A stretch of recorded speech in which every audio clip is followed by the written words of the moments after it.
Good morning student. आज कक्षा BA subject राजनीति विज्ञान और हमारा टॉपिक पावर ऑफ असेंबली, विधानसभा की शक्तियाँ। हम अभी तक विधान मंडल के अंतर्गत विधानसभा की रचना और विधान परिषद की रचना हम पढ़ चुके हैं कि भारत में संसदात्मक शासन प्रणाली की स्थापना की गई है और उसके तहत राज्यों में एक विधानमंडल की स्थापना की गई है और विधानमंडल के 2 सदन होते हैं, एक विधानसभा, दूसरा विधान परिषद। भारत के कुछ ही राज्यों में अर्थात 5 राज्यों में विधान परिषद वर्तमान में पाई जाती है, बाकी अन्य राज्यों में विधानसभा पाई जाती है। आज हम विधानसभा की शक्तियों पर चर्चा करेंगे कि राज्य विधानमंडल के निम्न सदन को संविधान द्वारा क्या क्या कार्य दिए गए हैं, क्या क्या शक्ति प्रदान की गई है, उस पर हम चर्चा करेंगे। देखिए स्टूडेंट, राज्य विधानमंडल राज्य के व्यवस्थापिका माना जाता है।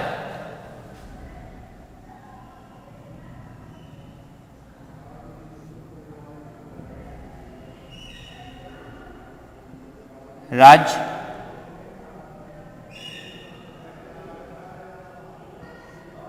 विधानमंडल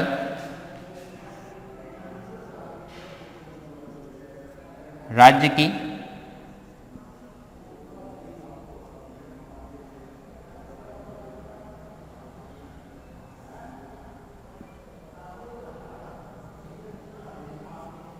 की व्यवस्थापिका माना जाता है।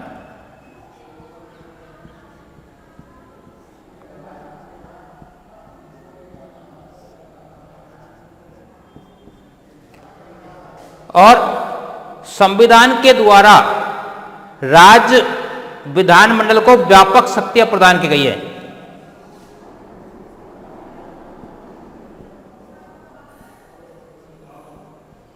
संविधान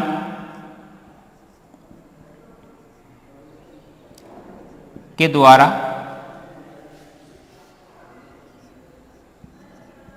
राज्य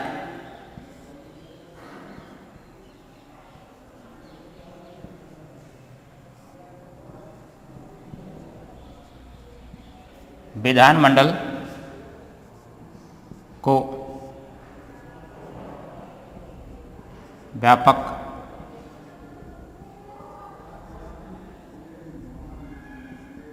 शक्तियां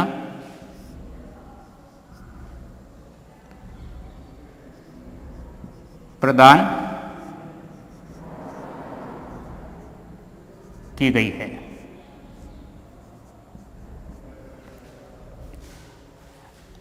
हमारे यहां पर भारतीय संविधान द्वारा विधानमंडल के तहत 2 सदन बताए हैं मैंने आपको, विधानसभा और विधान परिषद। लेकिन राज्यों में विधान परिषद कुछ ही राज्यों में है और विधानसभा सभी राज्यों में लगभग पाई जाती है। तो विधानसभा महत्वपूर्ण है हमारे यहां पर। राज्यों में जो कानून निर्माण संस्था है, विधायी संस्था है, वो कौन है? विधानसभा।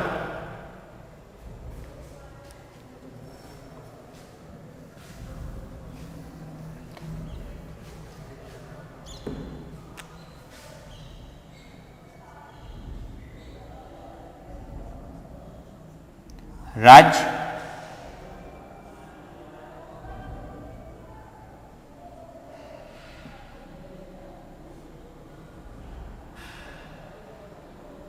विधानसभा की शक्तियां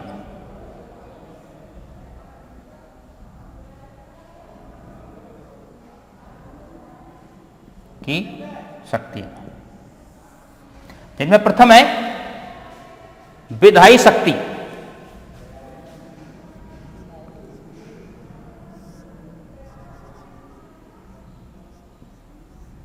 विधायी शक्ति। देखिए स्टूडेंट, हमारे यहां पर संविधान में 3 सूचियां वर्णित है। संघ सूची,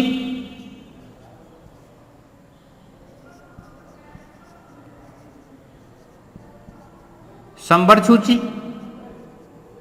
और राज्य सूची। राज्य सूची। चौथी है अवशिष्ट सूची, अवशिष्ट विषय। अवशिष्ट विषय। तो जो भी कानून बनाए जाते हैं, जो भी विधेयक पास होते हैं, कानून बनाए जाते हैं, वो इन सूचियों के माध्यम से उनमें वर्णित होते हैं। संघ सूची पर कानून केवल केंद्र सरकार बनाती है। कौन बनाती है? केंद्र सरकार। केंद्र सरकार बनाती है। संवर्ग सूची पर केंद्र और राज्य दोनों कानून बना सकते हैं। केंद्र व राज्य, केंद्र सरकार और राज्य सरकार दोनों कानून बना सकते हैं। राज्य सूची पर राज्य सरकार कानून बनाती है, राज्य विधानसभा। और अवशिष्ट विषय, वैसे तो जहां कहीं संसदात्मक शासन व्यवस्था होती है वहां अवशिष्ट विषय राज्यों को प्रदान किए जाते हैं। किसको प्रदान किए जाते हैं? राज्यों को प्रदान किए जाते हैं। लेकिन हमारे यहां पर एक मजबूत संघ की स्थापना के लिए संविधान निर्माताओं ने अवशिष्ट विषय केंद्र सरकार को प्रदान किए।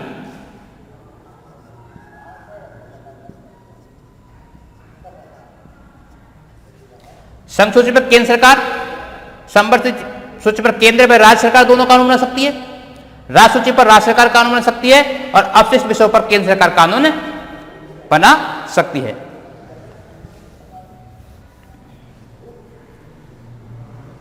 देखिए स्टूडेंट, राज्य विधानसभा उन सभी विषयों पर कानून बना सकती है। राज्य विधानसभा उन सभी विषयों पर कानून बना सकती है जो राज्य सूची और संवर्ग सूची में के विषय शामिल है। राज्य सूची और संवर्ती सूची के विषय में शामिल हो। लेकिन इसमें थोड़ा सा प्रावधान संवर्ग सूची को लेकर है कि संवर्ती सूची में केंद्र और राज्य दोनों कानून बना सकते हैं। केंद्र और राज्य दोनों कानून बना सकते हैं। केंद्र सरकार बना सकती है और राज्य सरकार भी बना सकती है। लेकिन यदि दोनों ने, केंद्र सरकार और राज्य सरकार ने एक ही विषय पर कानून बना दिया तो संविधान में प्रावधान है कि केंद्र सरकार का कानून मान्य होगा, उस परिस्थिति में राज्य सरकार का कानून मान्य नहीं होगा।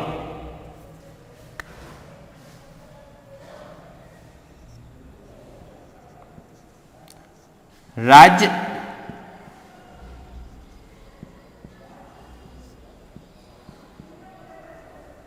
विधानसभा उन सभी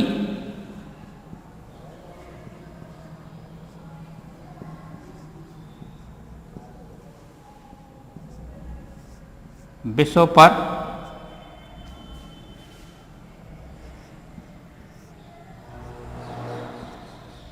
कानून का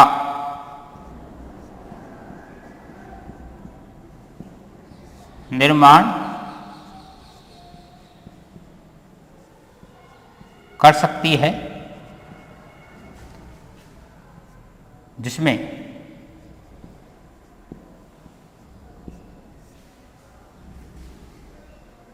विषय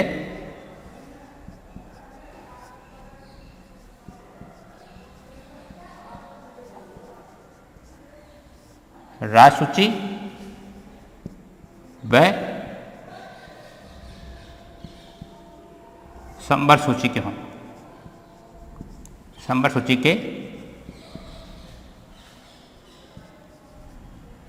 के विषय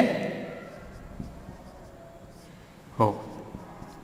अर्थात कहने का मतलब यह कि संघ सूची के विषय पर राज्य सरकार कानून नहीं बनाएगी, केवल संवर्ग सूची और राज्य सूची पर राज्य सरकार कानून अर्थात राज्य विधानसभा कानून बनाएगी।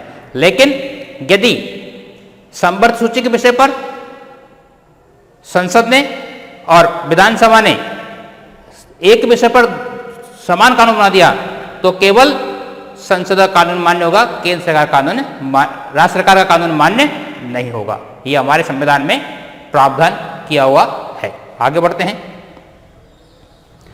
देखिए स्टूडेंट, हमारे यहां पर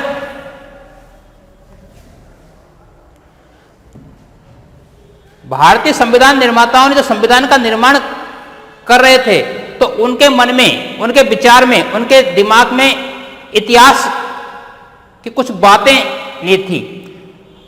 उनके दिमाग में यह था कि एक हमको भारत का एक मजबूत संघ बनाना है, एक ऐसी केंद्र सरकार का निर्माण करना है जो मजबूत हो, इसलिए उसे अधिकाधिक शक्ति प्रदान की गई। कहने को हम संघातवादी हैं लेकिन आत्मा से एकात्मवादी हैं। हमारे संविधान में ऐसे कई प्रावधान है जो हमें एकात्मवादी बनाते हैं। तो आत्मा से हम एकात्मवादी है, शरीर से संघात्मक हो। तो उसी के तहत राज्य विधानसभा की राज्य सूची पर कानून बनाने पर भी कुछ प्रतिबंध संविधान में लगाए गए हैं।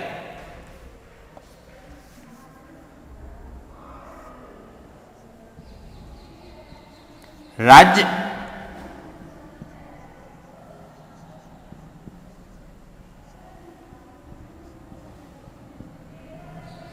विधानसभा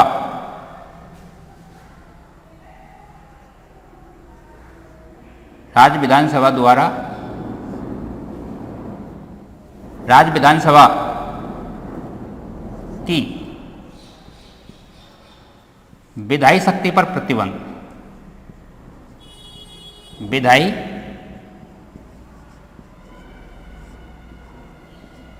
शक्ति पर प्रतिबंध।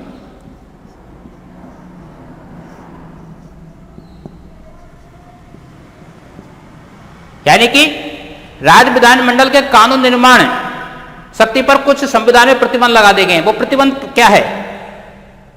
मजबूत संघ बनाने के लिए ही इस प्रकार के प्रतिबंध लगाए जाते हैं और वो लगाए गए हैं।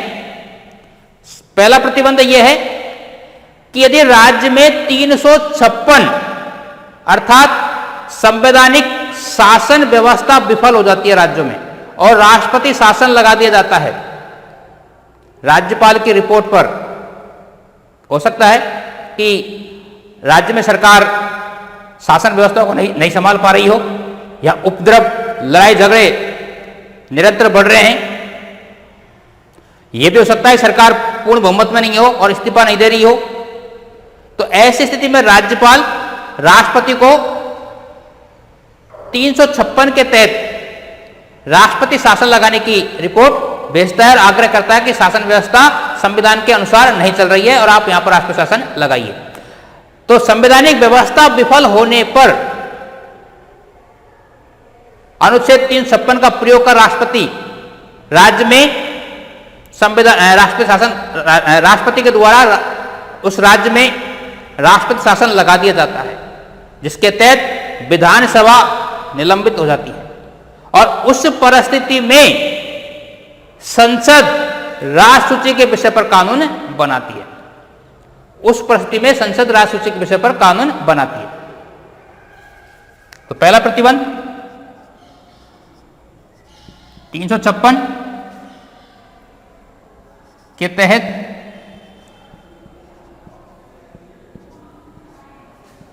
राज्यों में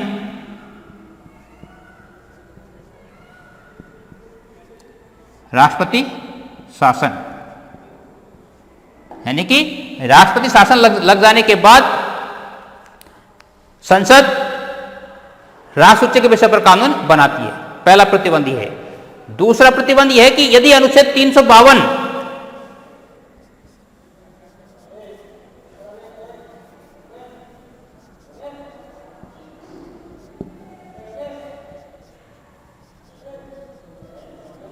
अनुच्छेद 352 के तहत आपातकाल यदि 352 के अंतर्गत कोई भारत में संकट आ गया है, आपातकाल स्थिति आ गई है, तो राष्ट्रपति 352 के तहत आपातकाल लगा सकता है और आपातकाल के समय विधानसभाएं निलंबित हो जाती है और उस परिस्थिति में भी राजसूची पर केंद्र सरकार कानून, राजसूची के विषय पर केंद्र सरकार कानून बनाती है, विधानसभाएं कानून नहीं बनाती उस परिस्थिति में।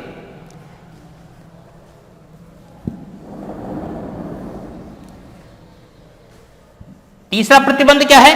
तीसरा प्रतिबंध यह है कि राज्यसभा अपने 2/3 बहुमत से एक प्रस्ताव पारित कर यह कह दे कि राज्य सूची में कोई विषय राष्ट्रीय हित का है, राष्ट्रीय महत्व का है और संसद कानून बनाए तो संसद कानून बना सकती है।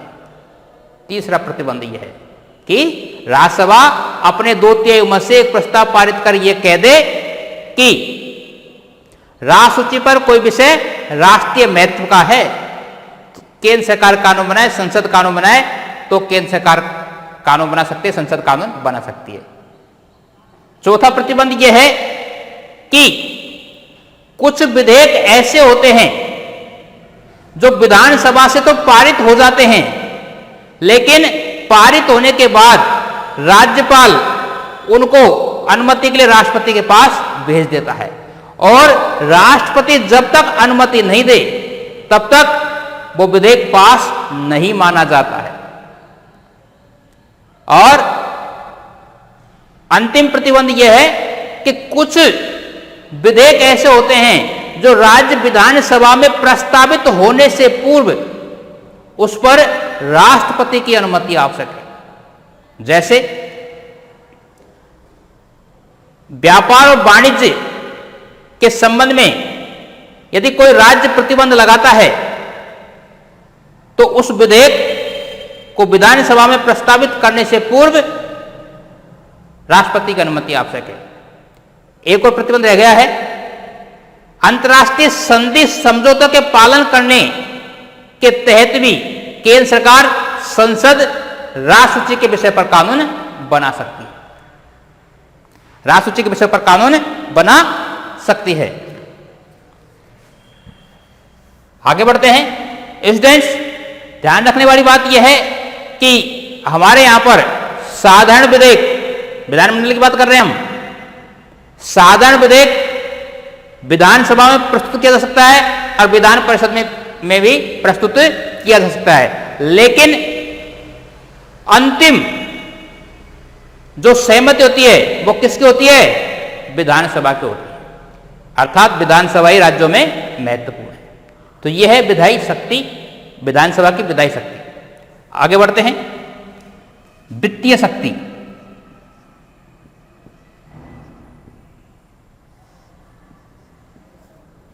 वित्तीय शक्ति देखिए स्टूडेंट, विधानसभा को राज्य के वित्त पर महत्वपूर्ण नियंत्रण है। राज्यसभा का राज्य के वित्त पर महत्वपूर्ण नियंत्रण है। आय व्यय का वार्षिक लेखा अर्थात बजट जब तक विधानसभा से पारित नहीं हो जाता है तब तक सरकार कोई व्यय नहीं कर सकती है, कोई खर्च नहीं कर सकती है। बजट पारित होने के बाद ही, विधानसभा से बजट पारित होने के बाद ही सरकार शासन संबंधी व्यय कर सकती है। दूसरा, विधानसभा से विनियोग विधेयक पास होने पर ही सरकार शासन संचित निधि से व्यय हेतु धन निकाल सकता है। जब तक विधानसभा विनियोग विधेयक को पास नहीं कर देती है तब तक सरकार संचित निधि से धन नहीं निकाल सकती है। बजट वित्त विधेयक विधानसभा में रखा जाता है, वित्त मंत्री के द्वारा रखा जाता है। कोई वित्त विधेयक है या नहीं, इसका निर्णय विधानसभा अध्यक्ष करता है। यदि कहीं राज्यों में विधान परिषद है तो वित्त विधेयक विधानसभा से पारित होने के बाद विधान परिषद में जाता है, जो उसको वो 14 दिन तक रख सकती है। और वहां से पारित होने के बाद यदि कोई सुझाव है, सुझाव को मानना या न मानना विधानसभा पर निर्भर करता है। तो विधानसभा से पारित होने के बाद विधान परिषद जाता है और फिर वहां से वो राज्यपाल के पास हस्ताक्षर होने के लिए चला जाता है। तो महत्वपूर्ण जो शक्ति है वित्त विधेयक के संबंध में वो विधानसभा को है। वित्त विधेयक विधानसभा में ही प्रस्तावित किए जाते हैं, विधान परिषद में नहीं। आगे बढ़ते हैं। प्रशासनिक शक्ति।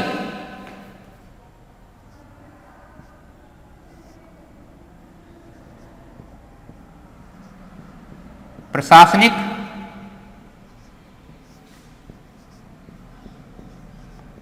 शक्ति अर्थात कार्यपालिका पर नियंत्रण। संविधान के द्वारा राज्यों में संसदात्मक शासन व्यवस्था अपनाई गई है। कौन सी अपनाई गई है? संसदात्मक शासन व्यवस्था।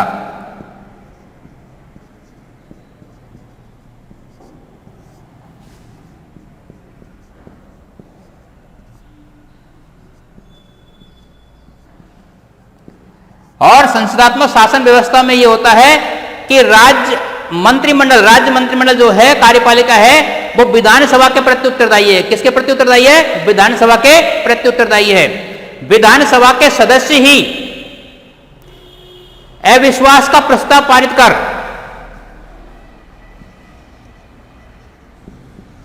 विधानसभा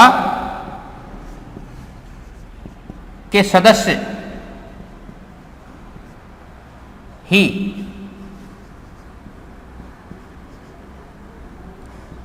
अविश्वास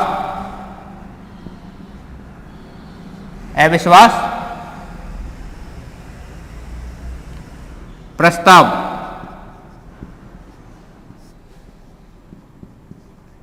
पारित करके मंत्रिमंडल को हटा सकते हैं।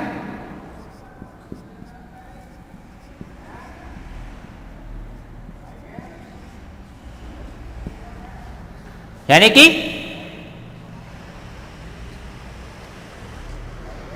संसदात्मक शासन व्यवस्था के तहत विधानसभा के सदस्य ही अविश्वास का प्रस्ताव लाकर यदि वो पारित हो जाता है तो मंत्रिमंडल सरकार को अपना पद छोड़ना पड़ता है।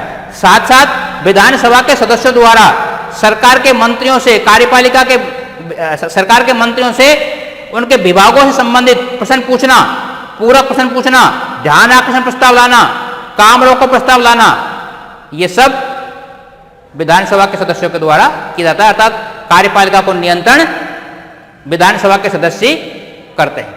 काम रोको प्रस्ताव, ध्यान आकर्षण प्रस्ताव, और अंतिम में यदि अविश्वास प्रस्ताव भी लाना है तो कहां लाया जाएगा? विधानसभा में ही लाया जाएगा, विधानसभा के सदस्यों द्वारा ही लाया जाएगा। तो इस प्रकार कार्यपालिका को नियंत्रण विधानसभा के सदस्यों के द्वारा ही किया जाता है। आगे बढ़ते हैं।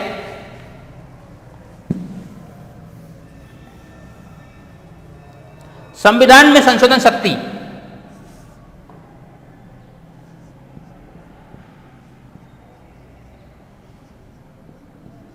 संविधान में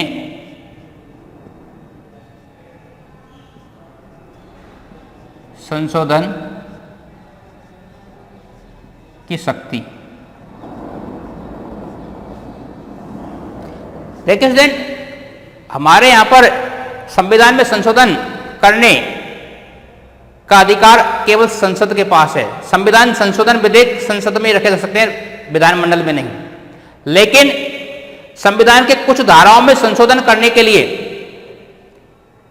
संविधान के कुछ धाराओं में संशोधन करने के लिए राज्यों के विधानमंडलों की 2/3 मत की आवश्यकता उनको पड़ती है।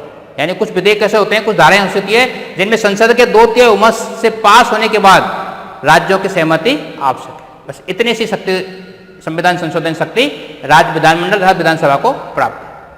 आगे बढ़ते हैं। अंतिम में निर्वाचन संबंधी शक्ति।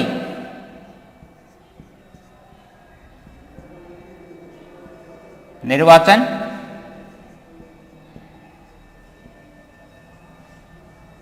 संबंधी शक्ति। राज्य विधानसभा के निर्वाचित सदस्य राज्यसभा के सदस्यों के निर्वाचन में भाग लेते हैं। राज्यसभा के निर्वाचन में भाग लेते हैं, साथ ही साथ राष्ट्रपति के निर्वाचन में भाग लेते हैं। तो किसके कौन कौन से निर्वाचन करते हैं विधानसभा के सदस्य? पहला राज्यसभा,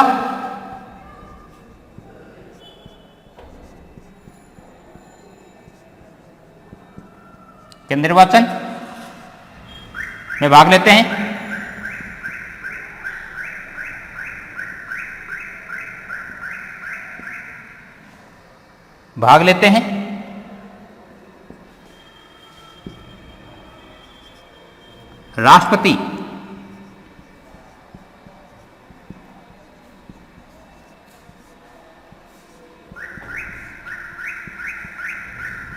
राष्ट्रपति के निर्वाचन में भाग लेते हैं। तो राज्य विधानसभा की निर्वाचन संबंधी शक्तियों में विधानसभा के निर्वाचित सदस्य राज्यसभा के सदस्यों का निर्वाचन करते हैं और राष्ट्रपति के निर्वाचन में भाग लेते हैं। तो आज स्टूडेंट हमने विधानसभा की शक्तियों का अध्ययन किया, जिनमें विधायी शक्ति, वित्तीय शक्ति, प्रशासन शक्ति, निर्वाचन संबंधी शक्ति और संविधान संबंधी शक्ति का अध्ययन किया। आपको समझ में आया होगा, आप इनका अध्ययन करें। धन्यवाद।